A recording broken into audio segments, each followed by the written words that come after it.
Ramachandra sir. ನಮ್ಮ ನಾಯಕರು ಹೇಳ್ದಾಗೆ ವಕ್ತಾರರು ಹೇಳ್ದಾಗೆ ಇವತ್ತು ನಮ್ಮ ದೇಶದಲ್ಲಿ ಪ್ರತಿಯೊಬ್ಬರು ಹುಟ್ಟಿ ಬೆಳೆದಂಥವರು ನಮ್ಮ ಹಿಂದೂಗಳೇನೆ. ಅವ್ನಿಗೆ ಕ್ರಿಶ್ಚಿಯನ್ ಇರ್ಬೋದು, ಮುಸ್ಲಿಮ್ ಇರ್ಬೋದು, ಬೇರೆ ಏನಿರ್ಬೋದು, ಇಲ್ಲಿ ಹುಟ್ಟಿದ ಮೇಲೆ ಇಲ್ಲಿ ಜನ್ಮ ತಾಳದೆ ಪ್ರತಿಯೊಬ್ಬರು ಹಿಂದೂನೇ, ಜಾತಿ ಬೇರೆ ಅಷ್ಟೇ. ಅದನ್ನಷ್ಟೇ ಪರಿಗಣನೆ ತೊಗೊಬೇಕು. ಅದು ಬಿಟ್ಬಿಟ್ಟು ಬೇರೆ ಬೇರೆ ಥರ ಇದು ಸಮಾಜ ಒಡೆಯುವಂಥ ಕೆಲಸಗಳು, ಜನಗಳನ್ನ ಒಗ್ಗೂಡಿಸಿ ಒಂದು ಒಳ್ಳೆ ಕೆಲಸ ಮಾಡುವಂಥ ಕೆಲಸಗಳಾಗಬೇಕು. ಆಪೋಸಿಷನಲ್ಲಾಗಲಿ, ಪೊಸಿಷನಲ್ಲಿರೋ ಕಾಂಗ್ರೆಸ್ ಸರ್ಕಾರ ಆಗಲಿ, ಇವೆರಡೂ ಮಾಡಬೇಕಾಗಿರೋದು. ಹಿಂದೆ ನೋಡಿ, ಹಿಂದೆ ಅಟಲ್ ಬಿಹಾರಿ ವಾಜಪೇಯಿ ಅವರು ಅಪೋಸಿಷನಲ್ಲಿ ಕೂತಿದ್ರು ಅವರು ಹೊಗಳ್ತಾಯಿದ್ರು, ಯಾರನ್ನೂ ತೆಗಳ್ತಾ ಇರಲಿಲ್ಲ. ನೀವು ತುಂಬ ಉದಾಹರಣೆಗಳಿದೆ.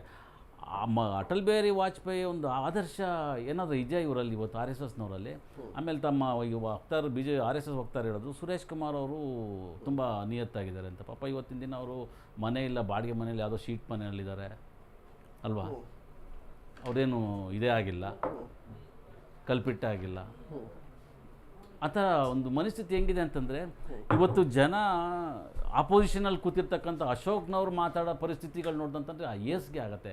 ಇವತ್ತು ಯಾರೋ ಅವ್ನು MLC ಯಾರೋ ಒಬ್ಬ ಮಹೇಶ್ ಅಂತ, ಜುಜ್ಬಿ ಕರ್ನಾಟಕ ಅಂತಾನೆ. ಈ ಜುಜ್ಬಿ ಕರ್ನಾಟಕ ಇವತ್ತು ಅವನ್ನ MLC ಮಾಡಿ ಕೂಡಿಸಿರೋದು. ನಿನಗೆ ನಾಚಿಕೆ ಮಾನ ಮರ್ಯಾದೆ ರಿಸೈನ್ ಮಾಡ್ಬಿಟ್ಟು ಹೋಗೋ. ಜುಜ್ಬಿ ಕರ್ನಾಟಕದಲ್ಲಿ ಯಾತಕ್ಕಿದ್ಯಾ? ಇಲ್ಲಿ ಯಾತಕ್ಕೆ ಜನ್ಮ ಎತ್ತಿದ್ಯಾ ನೀನು? ಹೋಗಿ ಬೇರೆ ಎಲ್ಲನ ದೇಶಕ್ಕೆ. ನಾಚಿಕೆ ಆಗಲ್ವಾ? ಜನಗಳ ಮನಸ್ಥಿತಿನ, ಜನಗಳನ್ನ ಹೊಡೆಯೋ ಅಂಥ ಕೆಲಸ ಆಗಬಾರ್ದು.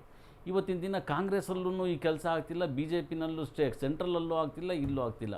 ಎಲ್ಲ ಇವತ್ತೇನಾಗಿದೆ, ಇವತ್ತು ನೋಡಿ ಇಡೀ ದೇಶದಲ್ಲಿ ಇವತ್ತಿನ ದಿನ ಆಮ್ ಆದ್ಮಿ ಪಾರ್ಟಿ ಅರವಿಂದ್ ಕೇಜ್ರಿವಾಲ್ನ ತೆಗಳ್ದಂಥವ್ರೆ, ಹೊಗಳ್ದಂಥವ್ರು. ಇವತ್ತು ಏನು ಅರವಿಂದ್ ಕೇಜ್ರಿವಾಲ್ ಅವರು ಜನಕ್ಕೋಸ್ಕರ ಏನೇನು ಮಾಡಿದ್ರು, ಏನೇನು ಬೈತಾ ಇದ್ರು ಇವರೆಲ್ಲ ಅಪೋಸಿಷನ್ ಇದ್ದಾಗ, ಇವತ್ತು ಅದೇ ಅರವಿಂದ್ ಕೇಜ್ರಿವಾಲ್ನ ನಿರ್ಣಯಗಳನ್ನ ತೊಗೊಂಡು ಕಾಪಿ ಮಾಡಿಕೊಂಡು ಜನಗಳು ಸಹಾಯ ಮಾಡ್ತೀವಿ ಅಂತ ಅಂದ್ಬಿಟ್ಟು ಮೋಸ ಮಾಡ್ತಾ ಇದ್ದಾರೆ. ಓಕೆ.